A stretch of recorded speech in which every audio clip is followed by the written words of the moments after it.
Vazhoor NSS കോളേജിന്റെ English വിഭാഗം മേധാവി പ്രമീള ടീച്ചർ.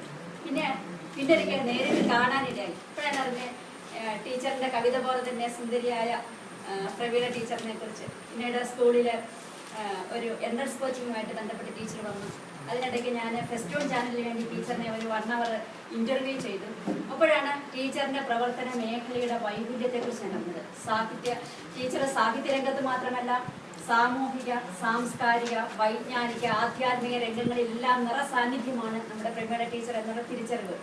ഇത്രയേറെ മേഖലകളിൽ ഒരു കുടുംബിനിയായ ഒരു അധ്യാപികയ്ക്ക് എങ്ങനെ പ്രവർത്തിക്കാൻ കഴിയുമെന്ന് ഞാൻ അതിശയത്തോടു കൂടി നോക്കുന്നുണ്ട്. ഇന്ദിരാഗാന്ധി ഓപ്പൺ യൂണിവേഴ്സിറ്റിയുടെ നോളജ് സെന്റർ കോർഡിനേറ്ററായിട്ട് പ്രവർത്തിക്കുന്ന, നേരത്തെ സുരേഷ് ജി പറഞ്ഞതുപോലെ ഐക്യരാഷ്ട്ര സംഘടനയുടെ സമാധാന സംഘത്തിൽ അംഗമായിട്ടുള്ള, രാഷ്ട്രീയ രംഗത്ത് പ്രമുഖമായ ക്ലാസുകൾ എടുക്കുന്ന, എന്നോട് YMCയുടെ ഒക്കെ ഭാരവാഹികൾ പറയാറുണ്ട്, പ്രമീള ടീച്ചറിനെ കൊണ്ടുവന്ന് ക്ലാസ് എടുപ്പിച്ചാൽ വാക്കുകളുടെ പ്രവാഹം നമുക്ക് തിരിച്ചറിയാൻ പറ്റുന്നു.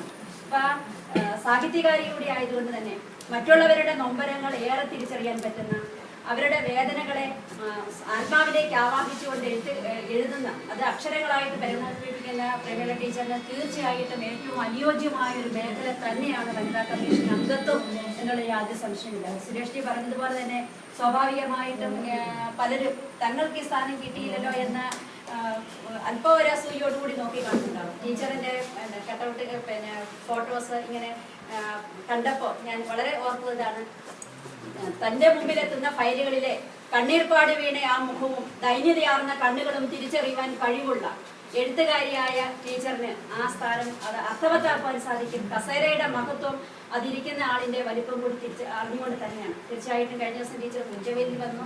ഞാൻ ടീച്ചറിനെ ഓർത്ത് നമ്മുടെ ഒരു ചെറിയ സദസ്സായതുകൊണ്ടും ഏറെ അറിവുള്ളവരാണ് ഇവിടെ ഇരിക്കുന്നത് എന്നുള്ളതുകൊണ്ട് ഞാൻ പറയാണ്, ശരിക്കും സ്ത്രീകൾ പൊതുരംഗത്തേക്ക് വന്നു കഴിയുമ്പോൾ ഒരുപാട് വിഷമങ്ങൾ അനുഭവിക്കുന്നുണ്ട്. അത് ടീച്ചറും അനുഭവിക്കുന്നുണ്ട്, എന്നെ പോലെയുള്ള ആൾക്കാർ അനുഭവിക്കുന്നുണ്ട്. എന്നോട് കഴിഞ്ഞ ദിവസം ഒരാൾ പറയും, ടീച്ചറിന്റെ ഫോട്ടോ ഉണ്ടോ, ടീച്ചർ മുടിയൊക്കെ വിടർത്തിയിട്ട് ഇരിക്കുന്നതാണ്. അപ്പോൾ ഞാൻ പറഞ്ഞു, ഞാൻ വനിതാ കമ്മീഷന്റെ പുഞ്ചവേലിൽ ടീച്ചർ പോയ അതിന്റെ ക്ലിപ്പിങ്സ് കണ്ടു.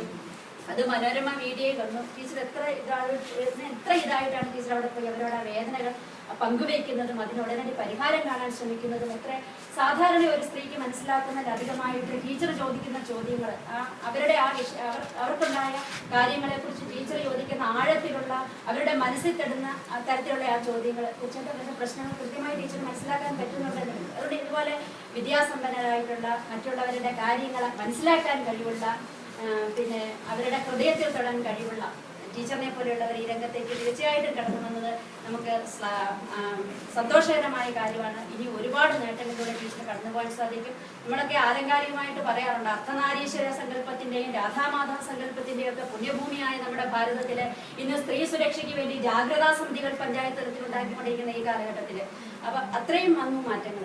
ഇവിടെ പറഞ്ഞതുപോലെ സ്ത്രീക്കും കുട്ടിക്കും വേണ്ടി മാത്രം പ്രവർത്തിച്ചാൽ പോരാ, അതിന്റെ പിന്നിലേക്ക് ഇറങ്ങി ചെല്ലുമ്പോൾ വേദന അനുഭവിക്കുന്ന, ദുരന്തം പേറുന്ന പുരുഷന്മാരെ കണ്ടെത്താൻ സാധിക്കും, പുരുഷ വർഗത്തെ കണ്ടെത്താൻ സാധിക്കും എന്നൊക്കെ പറഞ്ഞു.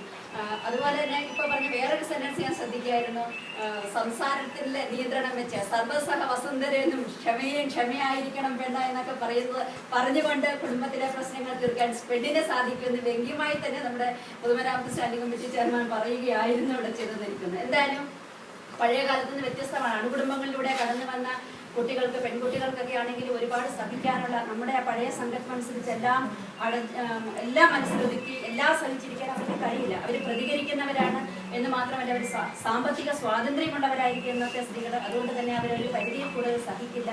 അവർക്ക് ബോധവൽക്കരണ ക്ലാസ് ഒക്കെ കൊടുത്തന്ന് മുന്നോട്ട് പോകുന്നു. വേഷവിധാനമൊക്കെ നേരാണ്, ഒരു പരിധിവരെ ഉണ്ട്. ഫസ്റ്റ് ഇയർ കുട്ടികൾ വന്നുടനെ യൂണിഫോം തയ്ച്ച് കിട്ടുന്നതേ ഉള്ളൂ. അവർ ജീൻസും പിന്നെ ഇറക്കം കുറഞ്ഞ ടോപ്പും ഒക്കെ വരുമ്പോൾ നമുക്ക് അസംബ്ലി പറഞ്ഞതുപോലെ വീണ്ടും കുട്ടികളെ വെച്ച് വാൺ ചെയ്യേണ്ട അവസ്ഥ വരെ നമുക്കുണ്ട്. ഒരു ഷോൾ ഇട്ടിട്ടേ വരാവുള്ളൂ, അല്ലെങ്കിൽ ഇറക്കമുള്ള ടോപ്പ് ഇട്ടിട്ടേ വരാവുള്ളൂ. അതൊരു ബോയ്സിനോടും പറയാറുണ്ട്. അവരും മോശക്കാരൊന്നല്ല, ബസ്സിലൊക്കെ കാണിച്ച് ടീഷർട്ട് ഒക്കെ ഇട്ട് അവരും വരാറുണ്ട്.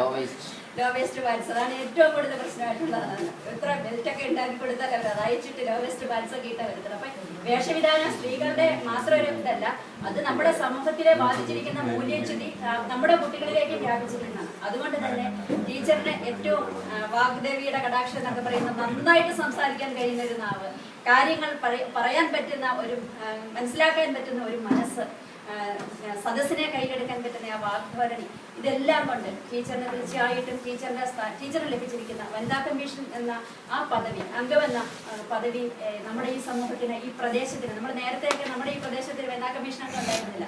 അപ്പോൾ സ്വാഭാവികമായിട്ടും ടീച്ചറിന്റെ അരികിലേക്ക് ആളുകൾ ഓടിയെത്താം, ടീച്ചറുടെ ഫോൺ വെച്ച് ടീച്ചറോട് കാര്യങ്ങൾ പറയാൻ പറ്റും.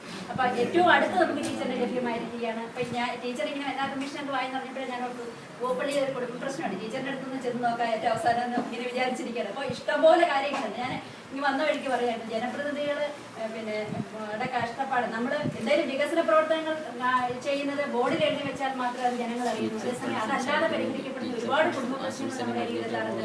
തീർച്ചയായിട്ടും ടീച്ചറുള്ളത് ഞങ്ങൾക്ക് വലിയ സൗകര്യമാണ്. ടീച്ചറിന്റെ അരികിലേക്ക് കേട്ടോ, ശ്രീമതി ഉഷ അത് കേട്ട് ചിരിക്കുകയാണ്, വരുന്നുണ്ട് എന്നുള്ള മട്ടിലാണ്.